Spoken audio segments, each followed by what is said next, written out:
in today's session, we'll discuss on V belts. And sure. So, when the distance between the shafts is less, then we are going to use this V belts. And sure, you know the V belts are placed on the pulleys and the pulleys is connected to the shaft. And sure, when the distance between the two pulleys or when the distance between the two shafts are less, then we are going to use this V belts.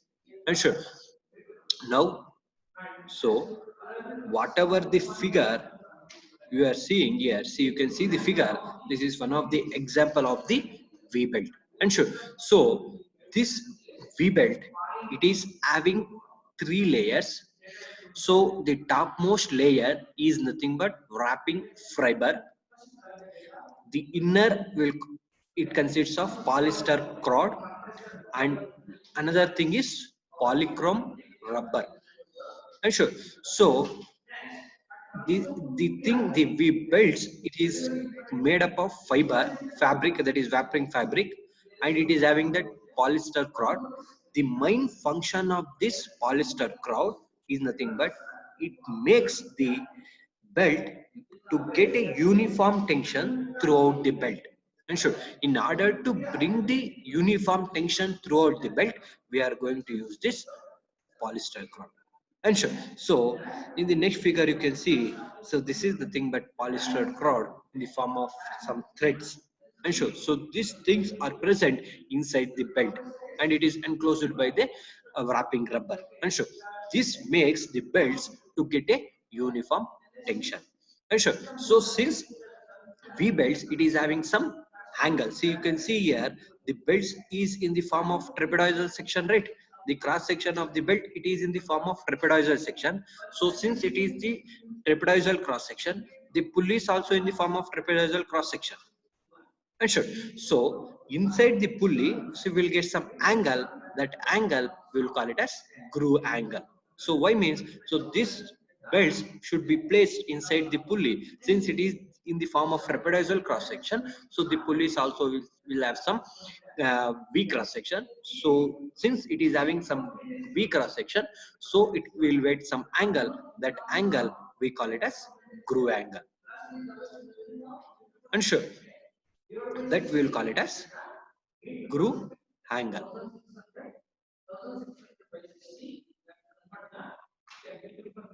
That we will call it as groove angle. So always this type of V belts are used when this distance between the two pulleys are very less. So for that we are going to use this V belts. Now we'll see what are the advantages of this V belts. And sure, always the V belts are compact and it gives high velocity ratio. And should always it is compact and it is having high velocity ratio. That is the first advantage. And it provides shock absorption between the driver and the driven pulley. And should it is the belts having the capability of absorbing the shock between the driver and the driven pulley. And positive and reliable drive because of wedging action in the grooves. Loss of power due to slip is less. Already I told that it is in the form of trapezoidal cross section, that is wedging angle. There is no slip in the belt. Once there is a less slip in the belt, then we can able to increase the efficiency and the power.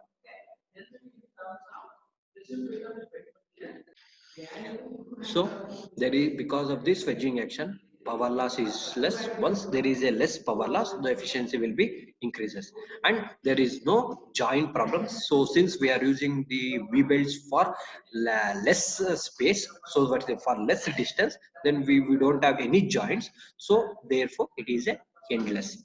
And so there is no joint problem as the drive is a endless. And so these are the advantages of the V belt. So coming to the disadvantages, initial cost is more as the fabrication of pulley with V grooves are complicated. Already I told that the pulley is having V shape, and sure, since we are going to place these plates inside that pulley, since the belts are in wedge shape, the pulley should be in V. That is, the pulley should not be flat; it should having some grew, that is V grew. In order to make that V grow, the cost of the pulley is more. That is nothing but initial cost of the pulley is more. And sure, next, cannot be used when the center distance is long. So this V belts cannot be used when there is a long distance from one shaft to the another shaft.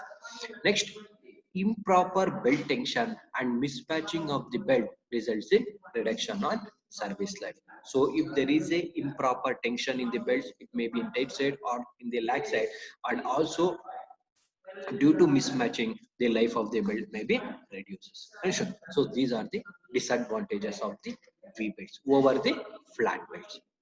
And sure. So always these V belts are used for when there is a less center distance between the one pulley to the another pulley, or one shaft to the another shaft. And sure. So this is the introduction.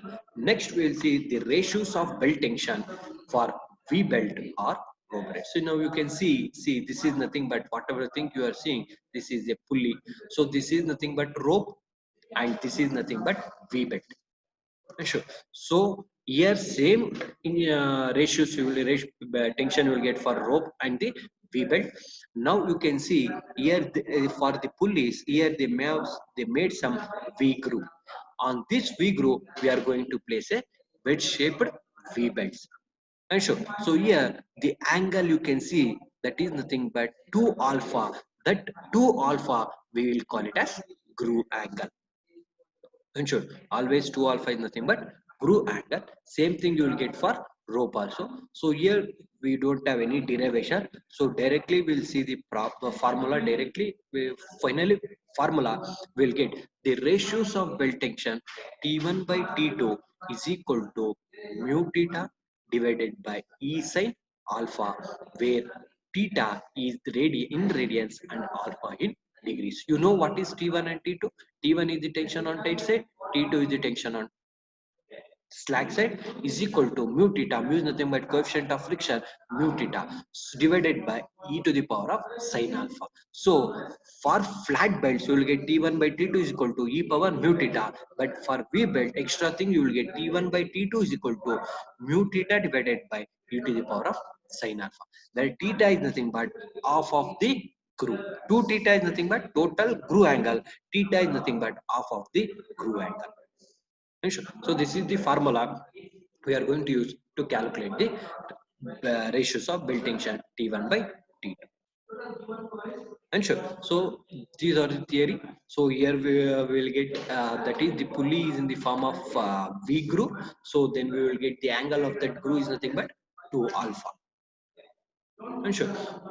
So next we are going we will see the problems.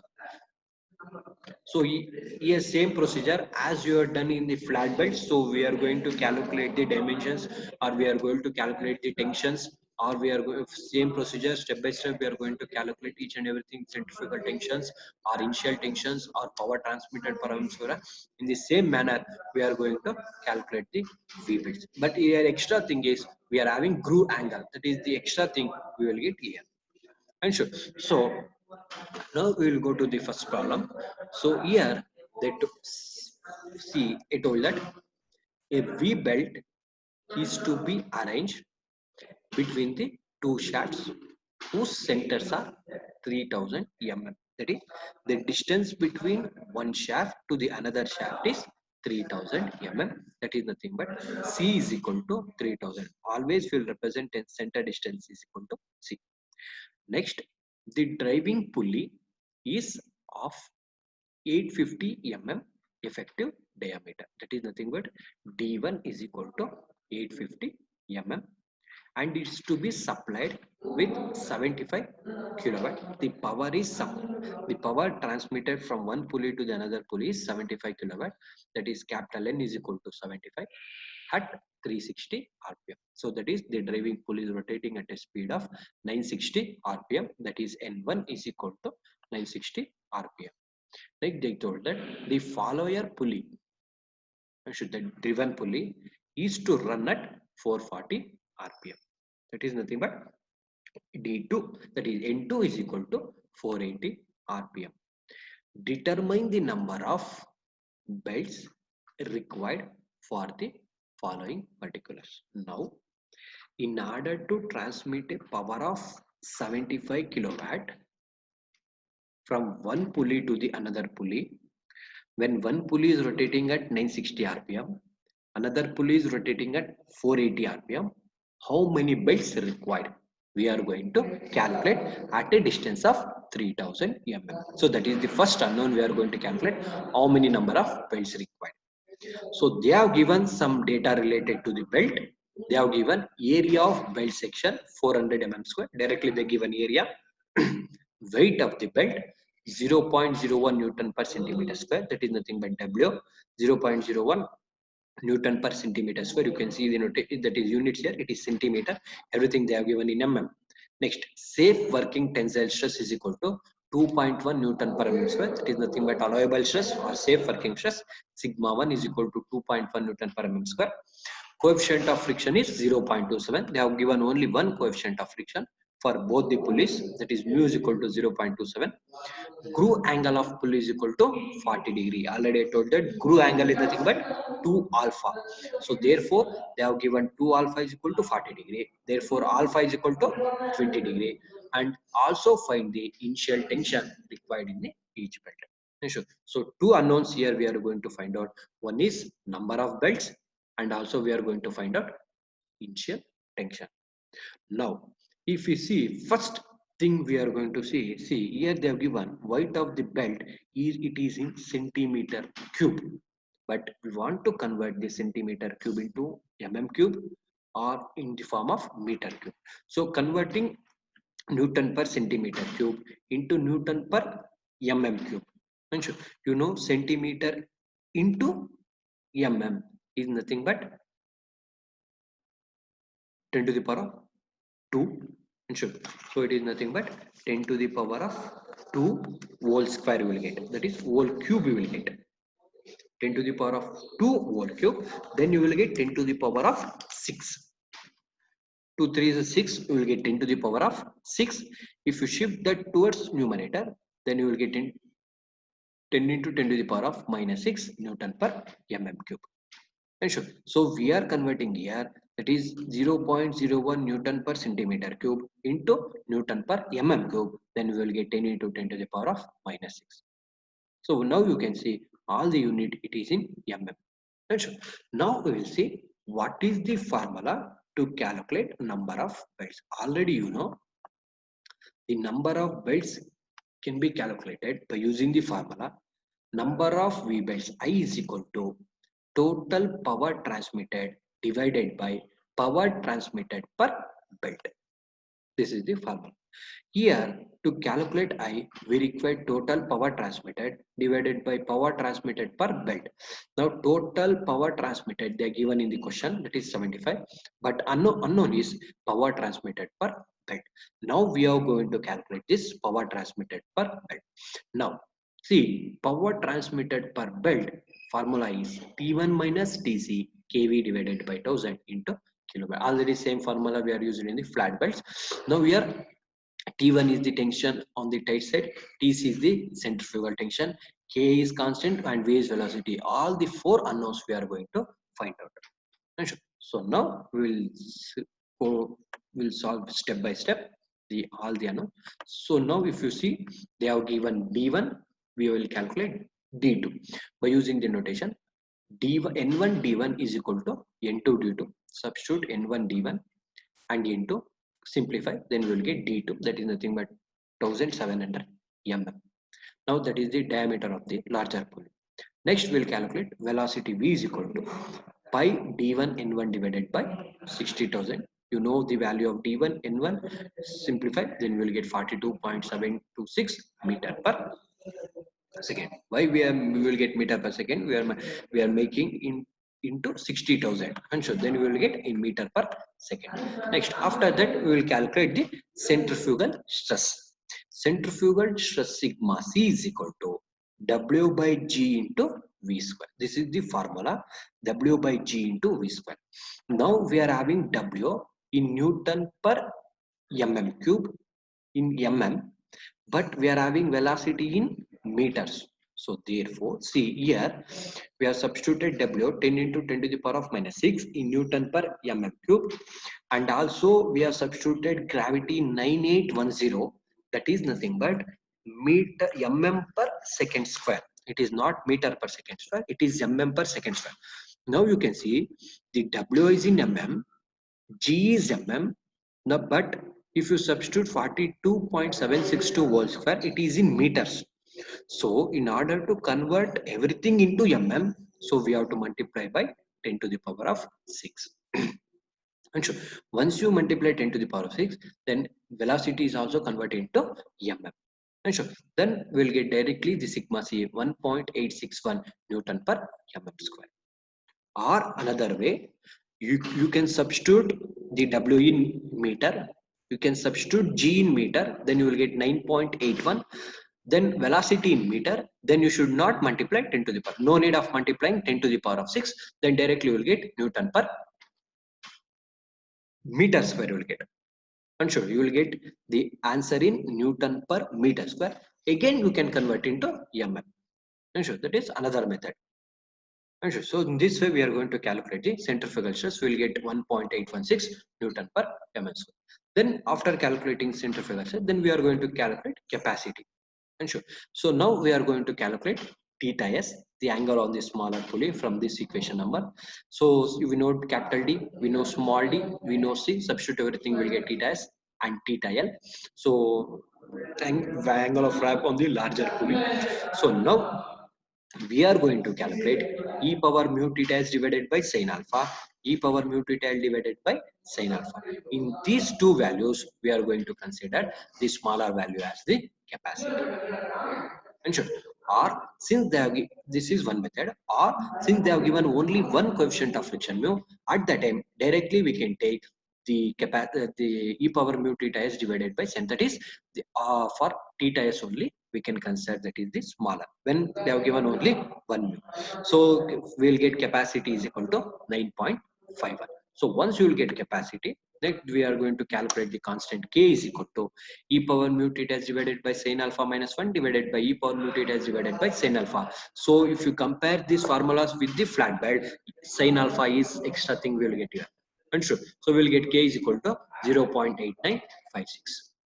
Now we'll move to the next formula, power transmitted per belt. Now we got T1, that is we have calculated k, we have calculated v, but T1 and Tc is unknown. We know that T1 is equal to sigma 1 into cross sectional area, Tc is equal to sigma c into cross sectional area. So sigma 1 they given in the question, area they given, so T1, then you will get T1 is equal to sigma 1 into area, then we will get 840 Newton, and sigma Cc is equal to sigma c, just now you have calculated centrifugal stress, multiply by area, then you will get the centrifugal tension 744.4 Newton. Substitute everything, substitute T1, Tc, kV, then we will get power transmitted per belt. And sure, that is 3.656 kilowatt. Now, for one belt is transmitting a power of 3.656 kilowatt. Now we are going, next we are going to calculate how many belts required to transmit the total power. So therefore, I is equal to total power transmitted divided by power transmitted per belt is equal to 75 divided by 3.656 equal to 20.5, that is equal to 21. So in order to transmit a power of total 75 kilowatt, the number of belts required is 21 belts. So this is the first unknown we are going to calculate, number of belts. And sure, next they told you to calculate the initial tension. We know the formula, 2 T naught is equal to square root of 2 square root of T naught is equal to square root of T1 plus square root of T2. And sure, but here we know, to calculate T naught we required T2, but we don't know T2. The formula to calculate T2 is equal to sigma 2 into area, but sigma 2 is unknown. So we can calculate sigma 2 by using the relation sigma 1 minus sigma c divided by sigma 2 minus sigma c is equal to e power mu theta divided by sin alpha. So substitute everything, cross multiply, then we will get sigma 2. Once you get sigma 2, calculate T2. T2 is equal to sigma 2 into area, then we will get T2 is equal to 754.421 newtons. Now substitute T1, T2, simplify. Then we will get initial tension T naught is equal to 796.64 Newton. So this is the second unknown calculation of initial tension. So same procedure as we have discussed in the flat belt. Only thing is the formula will be done. That is nothing but we will get the alpha. That is groove angle. And sure. So in this way we are going to calculate number of belts and the initial tension. So we will go to the next problem. Here, a compressor requiring 90 kilowatt is to run at 250 rpm. So the power is, that is capital N, is equal to 90 kilowatt at 250 rpm. And sure, the driver is by V belt from an electric motor running at 750 rpm. Now which is the driver? Here motor is the driver and compressor is the driven. Unsure. So always this is here. The drive is by V belt from an electric motor running at 750 rpm. So here the motor is the driver. So that driver rotating the compressor. Unsure. Therefore 750 is equal to N1. Always the driver we are representing as 1. N1, D1, like that. Unsure. So therefore 750 is equal to N1 and the compressor speed is 250 rpm, that is equal to N2. Next, the diameter of the pulley on the compressor shaft is 1 meter. It is on the compressor. Already I told that driven is always represented by 2 and the driver is represented by 1. So the diameter of the compressor is, that is the D2 is equal to 1 meter. Convert into mm, then you will get 1000 mm, while the center distance between the two pulleys is 1.75 meter. They have given in meters. Again convert into mm, you will get 1750 mm, that is center distance. Next, the belt speed should not exceed 1600 meter per minute. That is velocity. V is equal to 1600 meter per minute. Convert into meter per second.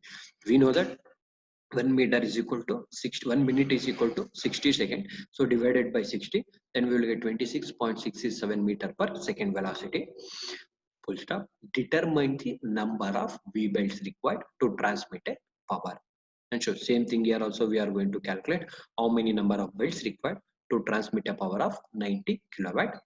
If each belt has a cross section area of 375 mm square. So they have given here area of the belt, capital A is equal to 375 mm square and the density of belt is 1 megagram per meter cube.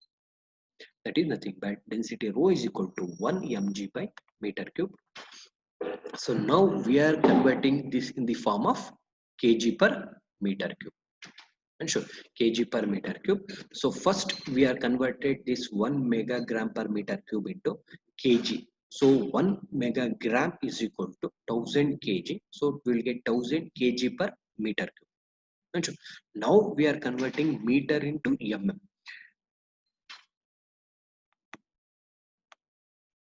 So now we know that 1 meter is equal to 10 to the power of 3 mm. So then we will get 10 to the power of 3 whole cube. Since it is mm cube, so then we will get 10 to the power of 9. And sure, 10 to the power of 9. Again, in the numerator, we are having 10 to the power of 3. So this 10 to the power of 3, 10 to the power of 9 get cancelled. Then we will get 10 to the power of minus 6. If you go to numerator, 10 to the power of minus 6 kg per mm cube. And should in that way that we got converting of density mg per meter cube into kg per mm cube, 10 to the power of minus 6 kg per mm cube. And should see once again I have tell here converting meter into mm. 1 meter is equal to 10 to the power of 3 mm. So then we will get 10 to the power of 3 whole cube. Then we will get 10 to the power of 9. Since 3 is a 9. In the numerator we are having 1000, that is 10 to the power of 3. That 10 to the power of 3, 10 to the power of 9 get cancelled. Then we will get 10 to the power of 6. If you shift this towards numerator, then we will get 10 to the power of minus 6 kg per mm cube. Now it is in mm. Next, they have given the allowable stress is 2.5 Newton per mm square, that is sigma 1. The groove angle of the pulley is 35, so 2 alpha is equal to 35, alpha is equal to 17.5, and the coefficient of friction between the belt and the pulley is 0.25, so mu is equal to 0.25. So same procedure, so we don't know D2, so first we are calculating D2 by using the relation N1 D1 is equal to N2 D2. Same procedure as previous problem, so we will get N1 D1 also they have given D2, so we are calculating D1. N1 D1 is equal to N2 D2, then we will get D1, that is 333.33 mm. Next, centrifugal stress and centrifugal tension. So we'll calculate centrifugal stress. Sigma C is equal to rho into V square. Already I told that. Now we are substituting rho C, it is in mm. So but we are substituting velocity in meters, so now it is in mm, it is in meters, so all the units should be same, so that's why we are multiplying by 10 to the power of minus 6 here. And sure, where for example in the same way, in another way, if you substitute this rho in the form of meter cube, see here we are having meter cube 1000 kg per meter cube. If you substitute rho in 1000 and velocity is 26.667, then no need of multiplying by 10 to the power of minus 6. Then you will get, if you substitute 1000 into 26.667, then you will get the final answer in Newton per meter square. Again, if you convert into mm square, you will get the same value, 0.711 Newton per mm square. That is your wish. In any method you can solve, but if you substitute rho in mm, velocity in meter, then you have to multiply it by 10 to the power of minus 6, then directly you will get Newton per mm square. Once you will get sigma C, then Tc is equal to sigma C into area, then we will get centrifugal tension. Then we are going to calculate capacity. So since mu is same for both the pulleys, always the smaller one is the capacity. So we are going to, the formula is e power mu theta s divided by sin alpha. So calculate theta s by using this equation number. So then we will get capacity is equal to 9.9065. So then find out constant k is equal to e power mu theta divided by sin alpha minus 1 divided by e power mu theta divided by sin alpha. So we'll get capacity constant is equal to 0.899. So then we are going to calculate the T1. T1 is equal to sigma 1 into area. So we know sigma 1, we know area in question they have given. Then we will get tension on the tight side is equal to 937.5 Newton. So once you will get everything, then calculate power transmitted per belt. T1 minus Tc K into V divided by 1000. So substitute T1, Tc, K and V, then we will get power transmitted per belt is 16.083 kilowatt. So one belt is transmitting a power of 16. Now how many belts is required to transmit a power of total 90? So that is the final answer. So therefore number of V belts I is equal to total power transmitted divided by power transmitted per belt is equal to 90 divided by 16.083. So then you will get 5.596, that is equal to 6. So totally 6 belts were required to transmit a power of 90 kilowatt. Sure. So it is also same procedure as previous problem, but in the previous problem they have given weight density, but here they have given density in the form of kg. They are given in the previous problem they given weight density in the form of Newton. Sure. So that is only the extra thing, and remaining is same procedure to calculate the number of belts required to transmit a given power.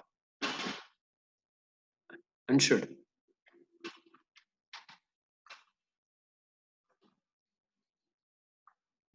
Yes, sir.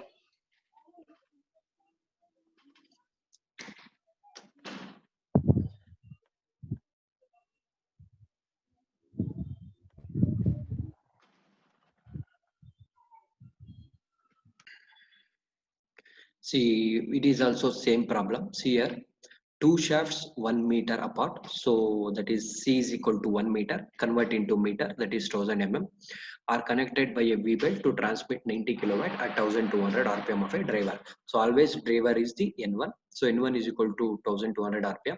Power transmitted is 90 kilowatt. And the pulley effective diameter is equal to 300 mm, that is D1. The driven pulley rotates at 400 rpm into the angle of groove is 40 degree, that is 2 alpha is equal to 40 degree, alpha is equal to 20, and coefficient of friction between the belt and the pulley is 0.2, mu is equal to 0.25. Area of the cross section of the belt is 400 mm square area, and permissible stress is 2.1 sigma 1. Density of the belt material is 1100 kg per meter cube. So they have given density 1100 kg per meter cube. So you can keep in the form of meter or you can convert into mm, that is your wish. And here calculate the number of belts required and the length of the belt. Same procedure as discussed the previous two problems. So in the same procedure, we are going to calculate d2, then we are going to calculate velocity, then we are going to calculate the capacity and constant. Sure, that is k we are going to calculate, and we are going to calculate the number of belts. After calculating number of belts, they told you to calculate length of the belt. That is extra thing. So in from the equation number 21.38, we'll get the formula length of the belt. L is equal to 2c plus pi by 2 d capital D plus small d plus capital D minus small d whole square divided by 4c. So we know capital D, we know small d, c, everything. Substitute here and calculate the length of the belt. So we will get length of the belt is 3974.96 mm.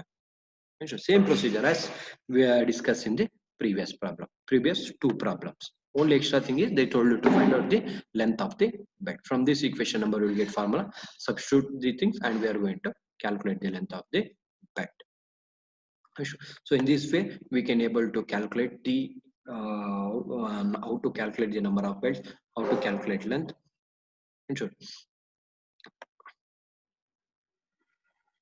and how to calculate the initial tensions. Or they can ask initial tension, or they can ask tensions T1, T2, or anything. Understood?